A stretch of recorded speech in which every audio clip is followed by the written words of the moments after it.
마라라는 말의 의미, 모든 단어에는 의미가 있잖아요. 여러분, 마라탕 드셔보신 적 있습니까? 마라탕. 이 마라탕, 이 마라라는 말이 중국말로는 맵다라는 뜻이래요. 그래서 마라탕 하면 매운 음식을 말하는 겁니다. 그런데 이 마라라는 말 비슷하죠. 음은 비슷한데 뜻이 다릅니다. 히브리어로 마라라는 말의 의미는 쓰다 그래요. 쓰다. 쓰다. 한약 먹으면 어때요? 쓰잖아요. 그 쓰다 할 때 그 쓴 거예요. 그런데 인생의 쓴맛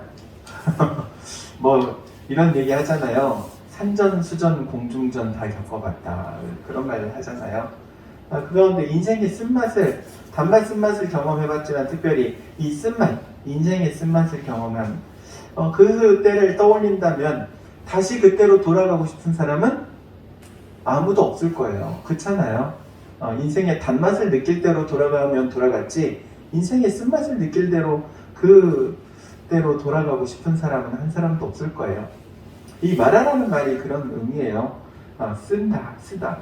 인생의 쓴맛을 경험하는 자리, 이렇게도 말할 수 있는 거예요. 단순히 물이 써서 마시지 못하는 곳을 마라라고 했다, 이것보다도 어떻게 보면 광야 같은 인생길에서 만나게 된 쓰디쓴 인생길이다, 이렇게 표현할 수 있는 거죠. 2023년도가 지금 시작해가지고 벌써 10하루째가 됐어요. 이 이스라엘 백성들은 광야에 들어가서 사흘길을 걸었는데 쓰디쓴 인생을 만났는데 쓴날을 경험하고 있는데, 우리는 365일이 다 지나가기까지 쓴날이 없기를 주의 이름으로 축원드립니다. 이렇게 쓰디쓴 인생길 가운데서, 그런데 그 쓰디쓴 인생을 바꿔주시는 분이 계세요. 바로 우리 하나님이십니다. 하나님의 손에 우리의 인생을 맡기면 우리의 인생을 하나님께서 변화시켜 주세요. 여러분, 좋을 때는 누구나 다 좋아요. 좋을 때는 다 웃어요. 좋을 때는 다 좋게 대할 수도 있어요. 내가 기분이 좋을 때는요, 원수도 좀 봐줄 수 있는 거예요. 그런데 내가 안 좋을 때는 내가 사랑하는 가족을 봐도 열불이 터지는 거예요. 내가 안 좋을 때는. 내가 안 좋은 상황에 처했을 때, 그런데 사람들을 어떻게 대하느냐를 보면 그 사람의 사람됨을 알 수 있는 거예요. 하나님께서 우리 인생을 다뤄보실 때 연단이라는 과정을 꼭 겪게 해요. 그 연단을 통해서 하나님께서 우리에게 말씀하고자 하시는 바가 있어요. 바로 너라는 존재가 어떤 존재인지 한번 돌아보라는 거예요. 너 잘 나갈 때는 사람 좋은 것 같았지. 사람들에게 베풀어주고 나눠주고 도와주고, 야, 잘 나갈 때는 잘하는 것 같았지. 야, 근데 안 돼봐라. 안 돼도 하는지. 아니, 안 되면 너가 어떻게 변하는지 너 자신을 한번 돌아봐라. 하나님께서는 그래서 우리를 연단의 과정을 통하여서 우리 자신을 돌아보게 하는 거예요. 내 인간성, 내 사람됨이 어떠한 본성을 가지고 있는지. 여러분, 좋을 때나 안 좋을 때나 항상 하나님 앞에 좋은 사람으로 세워지기를 주의 이름으로 축원드립니다. 좋을 때 다 좋은데 안 좋을 때는 과연 어떻게 하느냐가 문제인 거죠. 특별히 하나님께서는 연단이라는 과정을 통해서 우리를 다뤄가시는데, 연단은요, 아무나 되지 않아요. 아무나 연단의 과정을 통과하지 않습니다. 연단을 할 때는 이 풀무불이잖아요. 풀무불에 쇠를 집어넣어가지고 달궈가지고 꺼내서 두들기고 찬물에 식혔다가 혹은 기름에 식혔다가 다시 뜨거운 풀무불에 넣었다가 두드렸다가, 그것을 반복하잖아요. 반복하면서 이 철이 더욱더 강해지고 질겨지잖아요. 그런데 그 풀무불에 들어갈 수 있는 것은요, 쇳덩어리예요. 나무나 종이나 풀은 들어갈 수 없어요. 하나님께서 우리의 인생을 쇠라고 인정해 주셨기 때문에 그 풀무불에도 들어가는 거예요. 그러니까 하나님께서 우리를 연단의 과정을 통과하게 하실 때는 야, 하나님께서 나를 인정하시는구나, 감사함으로 받을 수 있기를 주의 이름으로 권면드립니다. 물론 상황 자체는 감사할 게 없을 것 같죠. 욥의 고난 한번 보세요. 욥 어떻습니까? 사탄이 시험하잖아요.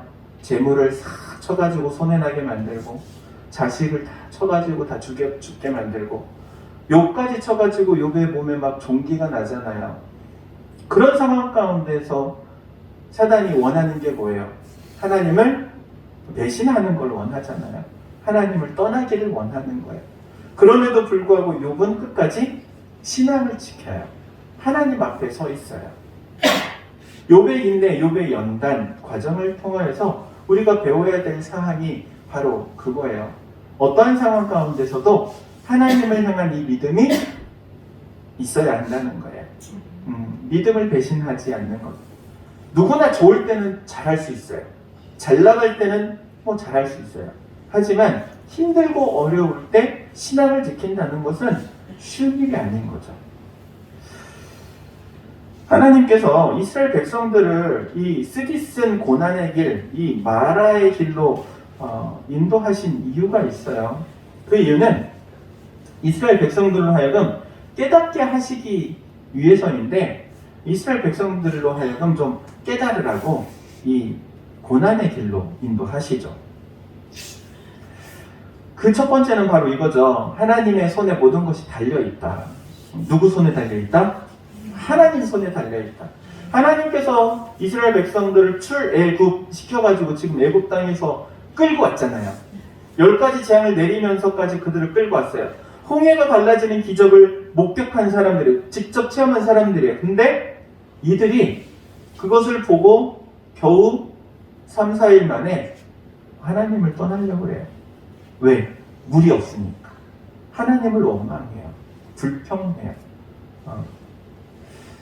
하나님께서 말씀하시죠. 너희의 힘으로 지금 애굽 땅 나온 거 아니야. 내가 너희를 이끌어냈어. 그리고 너희의 힘으로 능력으로 살아가는 거 아니야. 물도 내가 공급해줘. 그걸 좀 알라는 거야. 하나님의 공급하심을 알고 하나님의 인도하심을 깨달으라는 거야. 지금 하나님이 함께 하심에도 불구하고 이스라엘 백성들은 하나님이 함께 하시는 것을 자각하지 못하고 있는 거예요. 여러분, 지금 이 상황이 하나님의 임재가 어떤 모습으로 나타나고 있냐면은 불기둥과 구름기둥으로 이스라엘 백성들을 인도해 이끌어내셨잖아요.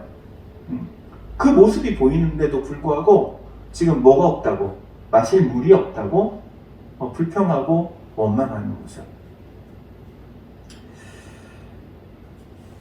하나님은 하나님의 백성들이 항상 하나님이 함께 하심을 자각하고 살기를 원하십니다. 어떤 상황 가운데서도 놓치지 말라는 거예요. 그리고 뿐만 아니라 지금 이 상황 가운데 쓴물을 먹어가지고 지금 탈이 났어요. 사람들이 탈이 나는 거예요. 그 탈난 이스라엘 백성들을 하나님께서 고쳐주시죠. 오늘 본문의 핵심 단어는 여호와 라파일 거예요. 치료하는 하나님. 하나님께서 치료하신다는 의미. 그런데 이 말을 이제 공동 번역이라는 성경 혹은 표준세 번역이라는 성경에 보면은 이렇게 기록하고 있어요. 치료하시는 하나님이라고 번역하지 않고 하나님은 의사이니라 그래요. 하나님 누구시라고요? 의사래요. 의사. 의사가 뭐 하는 사람이에요? 병을 진료하고 고치는 사람이잖아요. 하나님은 어떠한 분이시냐면은 우리를 진료하시고 고치시는 분이에요. 그런데 하나님께서 25절 말씀에 보니까는 25절 말씀에 하반절에 이렇게 말씀하시죠. 거기서 여호와께서 그들을 위하여 법도와 윤례를 정하시고 그들을 시험하실세 그럽니다. 시험하셨다고 해요. 시험하셨다. 하나님께서 도대체 무엇을 시험하셨을까요? 도대체 무엇을 가지고 시험하셨을까? 그런데 이 시험하신 내용은 16장의 내용이에요. 16장에 어떤 내용이 나오냐면 이 만나와 메추라기 사건이 나와요. 하나님께서 하늘을 여시고 정말 만나와 메추라기를 공급하시는데 아주 그냥 차고 넘치도록 부어주시잖아요. 이스라엘 백성들이 배부르게 먹고 남을 정도로 채워주시죠. 그런데 이 이스라엘 백성들에게 만나와 메추라기를 주시면서 하시는 약속이 있어요. 어떤 약속이냐면은 만나와 메추라기를 며칠 동안 공급하시죠? 엿새 동안, 6일 동안 공급하세요. 그리고 7일째는 없어요. 없어. 대신에 6일째 되는 날에는 2배를 거두라고 그래요. 다음날 먹을 것까지. 7일 먹을 것까지. 그렇게 7일째 먹을 것까지 공급해 주신 이유가 어디에 있냐면은 그 마지막 7일째 뭐 하라고요? 예배하라고. 안식일을 기억하여 거룩하게 지키라 하시는 그 말씀이 있어요. 그 말씀, 하나님의 말씀을 지키게 하기 위해서 지금 만나와 메추라기를 6일 동안 공급하시는 거예요. 그리고 이스라엘 백성들을 시험하시는 거예요. 과연 내 말대로 살아가는지. 우리가 이 땅 가운데 살아가면서 6일 동안 열심히 땀 흘려 세상 가운데 살아야 합니다.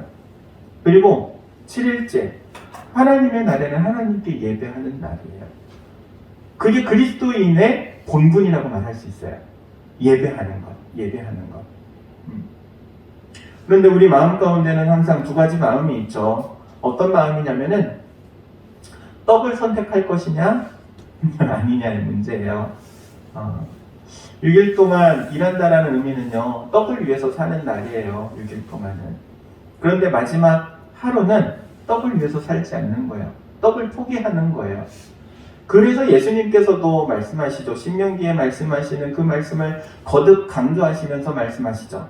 사람이 떡으로만 살 것이 아니요 하나님의 입에서 나오는 모든 말씀으로 살 것이라 그러잖아요. 하나님의 입에서 나오는 말씀으로 산다. 너는 선택해라. 떡으로 살 거야? 아니면 말씀으로 살 거야? 너는 떡을 선택할래? 아니면 하나님의 말씀을 선택할래? 2가지 놓고 선택하라는 거예요. 지금 그게 25절에 그들을 시험하실세요. 그들을 시험하실세. 하나님께서는 우리에게 가끔 그렇게 시험하세요. 너 떡 선택할래? 아니면 말씀을 선택할래? 여기서 말씀은 믿음이잖아요. 믿음. 떡은요, 또 다른 의미로면 보면은 상식이라고도 말할 수 있을 것 같아요. 우리가 이 땅 가운데 살아가는데 필요한 기본 상식들, 깨어지지 않는 것들이 있죠. 그런데 믿음으로 살아간다는 것은요, 그 상식을 뛰어넘어야 될 때가 있는 거예요. 믿음으로 살아갈 때는 상식을 깨야 될 때가 있는 거죠. 떡은 그리고 이런 것들을 의미하죠. 아담이 선악과를 보았을 때 아담이 느낀 감정이 뭐였냐면은 아담과 하와가 사단의 이 뱀의 유혹에 딱 선악과를 바라보니까는 그래요. 보암직도 하고 먹음직도 하고 지혜롭게 할 만큼 탐스러웠더라 그래요. 탐스러웠더라. 보암직도 하고 먹음직도 하고 탐스러운 그 열매. 그게 떡이에요. 육신의 정욕과 안목의 정욕과 이생의 자랑을 의미해요. 우리가 이 땅 가운데 살아가면서 많은 사람들이 갖고 싶어 하는 것, 취하고 싶어 하는 것, 그게 바로 떡이에요.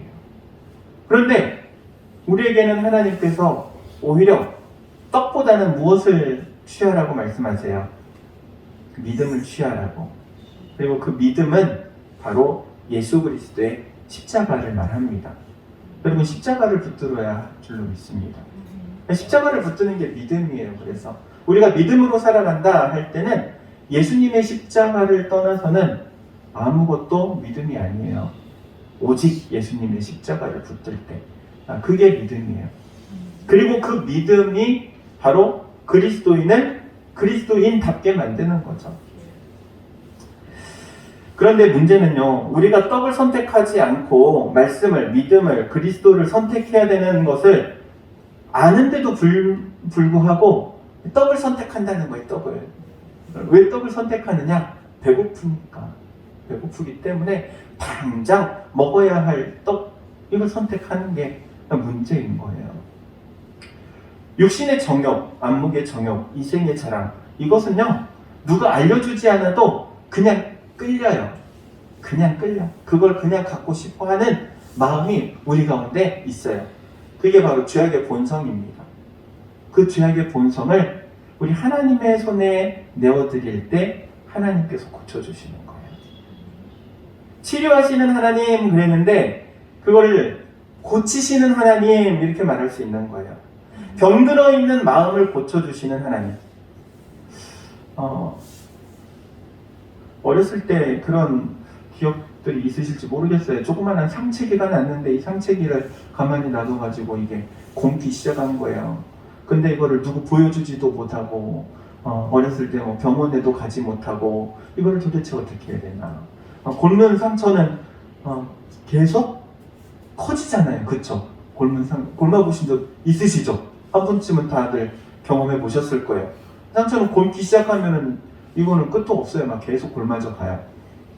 물론 이제 나중에 약이 좋아져가지고 고약 바르고 마이식 먹고 그러면 낫긴 했는데 옛날 분들은 이 곪는 상처가 곪으면은 그거 약이 없으니까는 그것으로 돌아가시는 분들도 많고 그랬거든요. 그럼 그걸 가지고 병원에 가면은 이 병원에서는 고름을 짜내고 생사를 다 도려내죠. 왜 그러냐면은 그 병원균이 오염이 된 부분들을 환부를 싹 도려내야 그래야 새살이 돋기 때문에 싹 잘라내는 거예요. 그럼 얼마나 아파요. 얼마나 고통스러워요. 마취도 안 하잖아요. 그 곪은 환부를 도려낼 때는. 근데 우리의 인생이 그런 거예요. 곪아 있는 죄성들을 하나님께서 도려내셔요. 치료하신 하나님께서 그걸 도려내기를 원하시고 근데 그 도려내는 과정이 아픈 거죠. 아픔의 과정이에요. 그래서 아픈 만큼 성숙해진다 이런 말 있잖아요. 아파야 돼요. 아파야 돼요. 그리고 그 아픔은 무엇으로 표현이 되는 거냐면은 회개라는 것으로 표현이 되는 거예요. 애통한다. 회개한다. 결국에는 그 아픔 때문에 하나님께서 고치시니까 하나님께서 만져주시니까 아파가지고 하나님 앞에 엎드려 오는 거예요. 마음이 아프니까. 여러분의 마음을 하나님 앞에 내려놓으시기 바랍니다. 하나님께서 고쳐주십니다. 내가 가지고 있는 모든 죄의 문제, 죄악의 문제 하나님 앞에 내어놓으세요. 하나님이 만져주세요. 하나님이 고쳐주시고 하나님께서 회복시켜 주실 줄로 믿습니다. 그게 믿음인 거예요. 십자가 앞에 용서받지 못할 죄는 단 하나도 없음을 기억하시기 바랍니다. 그리고 그분의 십자가 앞에 나오시면 그 모든 죄, 모든 악 용서함 받고 하나님께서 주시는 은혜를 받는 하나님의 은혜를 덧입는 존재가 되는 것이죠. 우리 사랑하는 다인교회 성도 여러분, 여러분에게 이러한 하나님의 은혜, 치료하시는 하나님, 고치시는 하나님, 회복시키시는 하나님의 은혜가 있기를 주의 이름으로 축원드립니다. 기도하도록 하겠습니다. 사랑과 은혜가 충만하신 하나님, 은혜를 구합니다. 고치시고 싸매시고 회복시키시는 치료하시는 하나님의 은혜가 우리 모든 성도들 가운데 임하기를 원하고 또한 하나님 앞에 믿음으로 나아가는 우리 성도들 되기를 원합니다. 하나님의 성령으로 우리의 심령 가운데 감동하여 주시고 또한 친히 인도하여 주옵소서. 치료하는 하나님을 경험하는 우리 당인교회 공동체가 되기를 원하오며 그리스도신 예수님의 이름으로 기도하옵나이다. 아멘.